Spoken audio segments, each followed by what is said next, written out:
वो कहने के लिए तो भगवान के प्रसाद के लिए है, लेकिन मेरे लिए तो ये जैसे हर तरफ से ठगे जाने वाला मामला। जो बयान दे रहे हैं उनके लिए सियासत हो सकती है, वोट बैंक की राजनीति भी, या सामने वाले को नीचा दिखाना, पर मेरे और आपके लिए केवल ठगे जाने जैसा मामला है।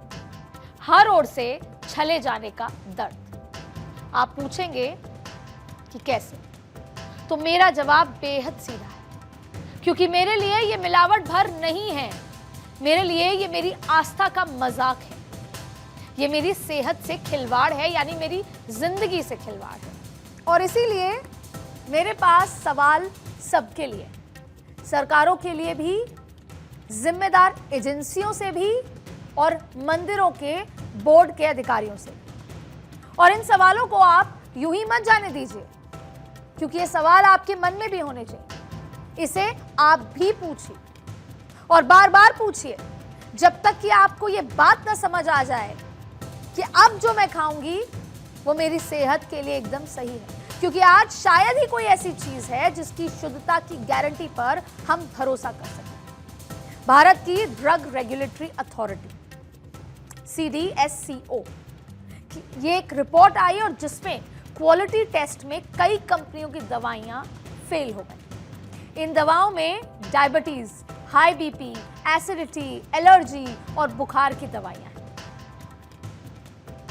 अक्सर बुखार होता है या कुछ भी होता है शरीर में, हम पैरासीटामोल उठाते हैं और खा लेते हैं और ये सोचते हैं कि अब मैं ठीक हूं। उस पैरासीटामोल में भी मिलावट है, और बड़ी बात यह है कि इसमें से कई का तो हम अक्सर इस्तेमाल करते हैं। जैसा मैंने आपको बोला, पैरासीटामोल तो हमारे डे टू डे यूज का एक दवाई है। लैब टेस्ट में जो दवाएं फेल हुई हैं उनमें से हाई ब्लड प्रेशर को कंट्रोल करने वाली मेडिसिन टेलमिसार्टन और टाइप 2 डायबिटीज की दवा ग्लिमपिराइड शामिल है।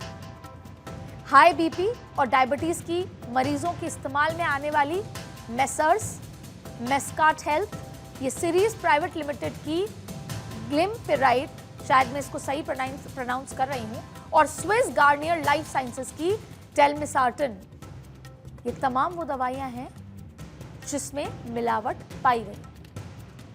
लैब टेस्ट में बुखार की दवा पैरासीटामोल 500 mg को भी फेल बता दिया गया है। बेशक इन बीमारियों की सभी दवाएं फेल नहीं हुई हैं, ये बात अलग है। सिर्फ कुछ कंपनियों की दवाइयां ही फेल हुई हैं, लेकिन इनका इस्तेमाल करने वाले लोग तो ठगे ही गए हैं ना। अभी कुछ दिनों पहले मसालों को लेकर भी इसी तरह की बात आई। मसालों के कई ब्रांड्स पर विदेशों में सवाल उठे, और फिर उसके बाद भारत में भी वो कटघरे में खड़े हो गए। लेकिन उससे पहले भारत के मसालों का जिक्र दुनिया भर में होता था, और आज हम जो मसालों का इस्तेमाल करते हैं या पिछले कुछ दशकों से कर रहे हैं, इस विश्वास से कि ये मसाले हमारे खाने में पड़ते हैं तो हमारी पाचन प्रक्रिया को सुधार देते हैं। लेकिन ऐसा नहीं है। जैसे ही वो मसाले हमारे खाने में पड़ रहे हैं, वो और उसकी मिलावट को बढ़ा देते हैं। मिलावट का आलम तो ये है कि अनाज और खाने के तेल में भी शुद्धता मिल जाए, इसके लिए हम हर दिन नए नए जतन कर रहे हैं, नए नए ब्रांड्स ढूंढते रहते हैं। और मिठाइयाँ, बस उसके लिए तो पूछिए ही मत।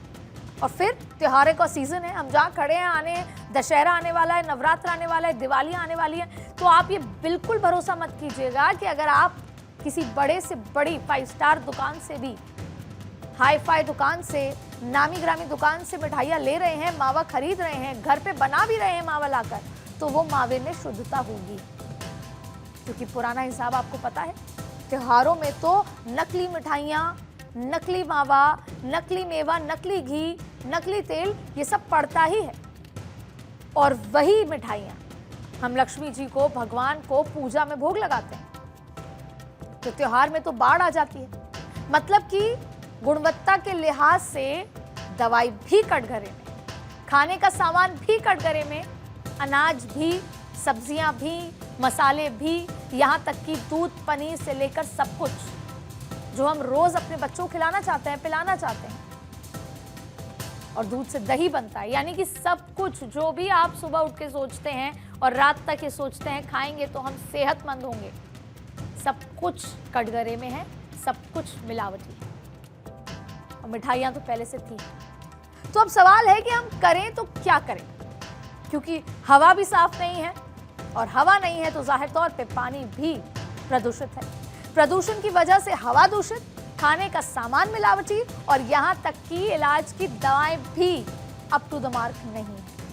और इसीलिए आज मेरा सवाल है कि आखिर वो एजेंसियां कर क्या रही हैं जिन पर इसकी जिम्मेदारी है।